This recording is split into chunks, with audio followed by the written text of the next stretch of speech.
Oi, oi, estamos de volta para falar mais um pouquinho sobre a microbiologia de alimentos, qual é a legislação vigente e os aspectos importantes em relação a isso.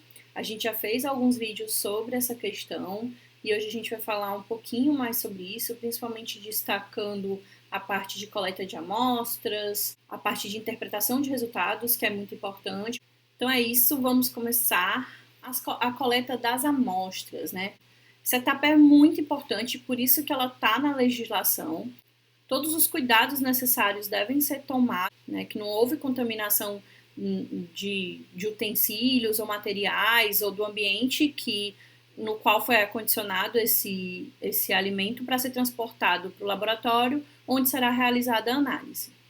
Essa coleta das amostras ela deve ser realizada de maneira extremamente cuidadosa. Os alimentos eles têm que ser acondicionados em embalagens individuais. Todo o material que entrar em contato com as amostras tem que ser estéril. Então, todos os utensílios, os recipientes, tudo que entrar em contato com o alimento que vai ser analisado tem que ser estéril. Então, existe uma programação toda para que esse material esteja disponível da maneira adequada para que essa coleta seja feita sem nenhum problema. Além disso, é muito importante que no momento da coleta se tenha uma quantidade mínima do produto que vai ser analisado. Então, essa quantidade mínima ela tem que ser pelo menos 3 a 4 vezes a unidade amostral, que seria 25 gramas.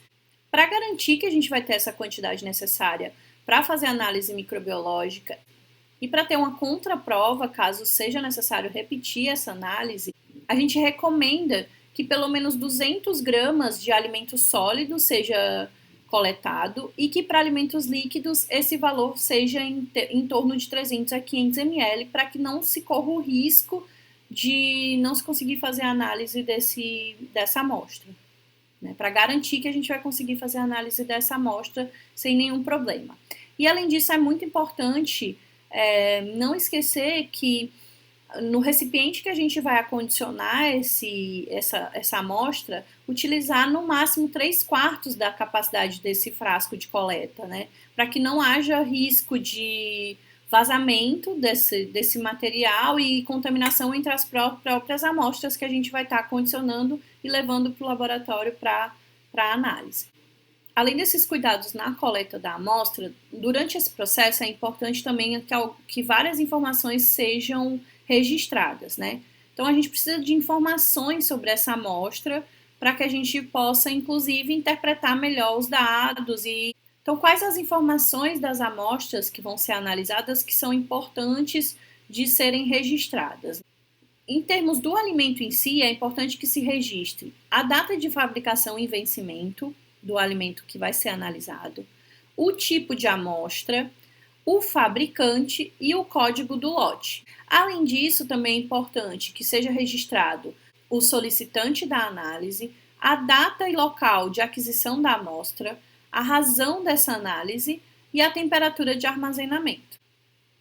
Então, voltando para a RDC 331 e para a Instrução Normativa 60, a gente vai falar um pouquinho sobre a expressão e interpretação dos resultados. Isso também está preconizado nessa legislação, está listado nessa legislação, tá? Então, faz parte dos artigos da RDC 331 e da Instrução Normativa 60. A interpretação dos dados vão estar relacionadas de acordo com o plano amostral utilizado. Se ele é de 2 classes, a gente interpreta de uma forma. Se ele é de 3 classes, a gente interpreta de outra forma. Então, quando a gente tem um plano de amostragem de 2 classes, a unidade amostral ela pode ser satisfatória, de qualidade aceitável, satisfatória, ou de qualidade inaceitável. Então, a unidade amostral ela vai ser satisfatória ou com qualidade aceitável quando o resultado analítico apresenta um valor menor do que o limite mínimo ou a ausência. Quando a gente tem um plano de amostragem com 2 classes, a separação ela vai ser feita pelo Mzinho, pelo limite mínimo. Então, nesse caso, se o meu resultado der ausência ou menor do que o Mzinho, eu vou ter uma unidade amostral com qualidade aceitável. Ainda no plano de amostragem de 2 classes, levando em conta como divisor o Mzinho, a minha unidade amostral vai ser insatisfatória com qualidade inaceitável quando houver presença do organismo-alvo ou contagem maior que o valor de Mzinho, como demonstrado lá nesse esqueminha que eu fiz para vocês. Então, o Mzinho ele vai ser mais uma vez o divisor, e aí, se houver presença ou valores maior do que o Mzinho naquela unidade amostral, ela vai ser considerada como insatisfatória com qualidade inaceitável. No plano de amostragem de 3 classes, a unidade amostral vai ser satisfatória com qualidade aceitável quando o resultado analítico apresenta um valor menor que o limite mínimo, menor ou igual ao Mzinho, né? Então, a gente aí, nesse caso, vai ter uma unidade amostral satisfatória com qualidade aceitável. Lembrando que no plano de amostragem de 3 classes, a gente tem 3 categorias, de qualidade aceitável, de qualidade intermediária e inaceitável. Ainda pensando no plano amostral de 3 classes, a gente vai ter uma unidade amostral satisfatória com qualidade intermediária quando o número de unidades amostrais analisadas, N, apresentar um valor C de amostras com valores detectados entre o valor mínimo e o máximo aceitável. A minha unidade amostral ela vai ser considerada insatisfatória com qualidade inaceitável quando o resultado analítico da minha amostra analisada for superior ao valor estabelecido pelo limite máximo. Ou ainda, se o número de amostras analisadas com valores detectados entre Mzinho e Mzão for maior do que o máximo aceitável.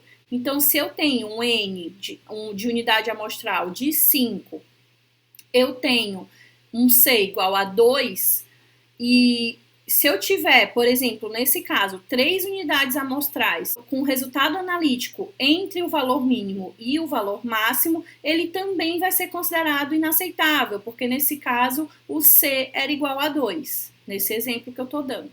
Ficou claro, gente? Eu espero que sim, porque eu tentei detalhar o máximo possível essa parte da expressão dos resultados, pensando nos 2 planos amostrais. Além disso, essa RDC 331, ela coloca uma grande responsabilidade na cadeia produtiva dos alimentos. O que acontece com o fabricante, né, que faz parte da cadeia produtiva dos alimentos, que detecta que as suas unidades amostrais são de qualidade intermediária ou de qualidade inaceitável, né? O que acontece quando a gente tem esses resultados? Então, nesse caso, a cadeia produtiva dos alimentos, esse fabricante que detectou esse problema, ele vai ter que investigar, né, por que os produtos que foram avaliados, eles apresentaram ou satisfatório com qualidade intermediária ou insatisfatório com qualidade inaceitável. Além dessa investigação, eles devem também, da responsabilidade dessa cadeia produtiva dos alimentos, implementar ações imediatas corretivas e, dessa forma, evitar resultados insatisfatórios, resultados satisfatórios com qualidade intermediária. Através dos programas de garantia da qualidade, de boas práticas de fabricação, é primordial que haja, né, essa detecção do ponto que está causando esses resultados tanto satisfatório com qualidade intermediária quanto insatisfatório, para que o fabricante consiga trabalhar de maneira preventiva, para que isso não se repita. E é de responsabilidade do fabricante e dessa cadeia do setor produtivo de alimentos avaliem, né, os seus processos para garantir a segurança do consumo dos seus produtos.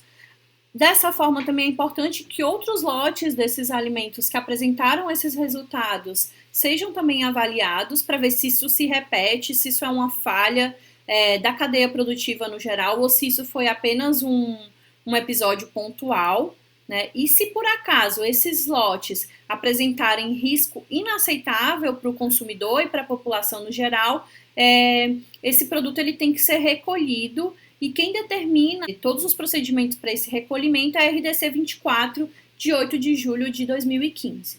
Um apurado geral em relação ao que acontece a partir da execução, né, da RDC 331 e da Instrução Normativa 60. ela revoga a RDC 12, que preconizava os padrões microbiológicos para alimentos. Ela também revoga a RDC 275, de 22 de setembro de 2005. Essa RDC, ela estabelecia os padrões microbiológicos para água natural e água mineral. Além disso, a RDC 331 revoga também o artigo 10 da RDC 182, de 13 de outubro de 2017, que estabelecia os padrões microbiológicos para água adicionada de sais. Então, a RDC 331, ela vai revogar a RDC 12 de 2001, a RDC 275 de 2005 e o artigo 10 da RDC 82 de outubro de 2017. Além disso, a RDC 331 e a Instrução Normativa 60, ela traz 3 anexos, né? O anexo 1, ele apresenta os padrões microbiológicos de alimentos prontos para consumo, que é o escopo principal da RDC 331 e da Instrução Normativa 60. O anexo 2 apresenta padrões microbiológicos para Listeria monocytogenes, isso é uma novidade também. E o anexo 3, que trata de padrões microbiológicos para alimentos comercialmente estéreis. E aí vem a grande pergunta, né, gente? Com a mudança da RDC 12 para a RDC 331 com a Instrução Normativa 60, como que a cadeia produtiva de alimentos vai se adequar, né? Como que essas mudanças vão afetar a cadeia produtiva de alimentos e quais são as primeiras providências que devem ser tomadas se ainda não foram, porque rapidinho, daqui a pouco, essa RDC 331 e Instrução Normativa 60 vão entrar em vigor. Então é importante que toda essa cadeia do setor produtivo de alimentos tracem algumas estratégias para se adaptar, dentre elas, né, a elaboração do plano de análise microbiológicas. Nesse plano deve conter as metodologias para coleta, acondicionamento e transporte das unidades amostrais. Esses atores, né, da cadeia produtiva dos alimentos, eles têm que determinar a frequência das análises microbiológicas.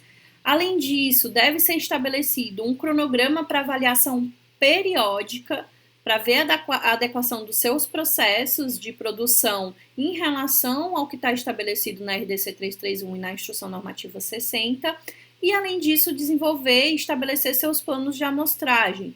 Então, essas são as medidas primordiais e mais urgentes que esses atores do setor alimentício têm que providenciar para obedecer, né, o que está preconizado nessa RDC 331 e na Instrução Normativa 60.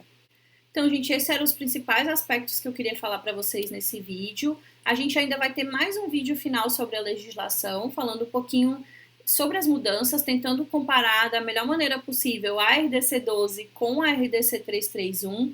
E aí, então, a gente finaliza essa série. Era isso, até breve. Obrigada.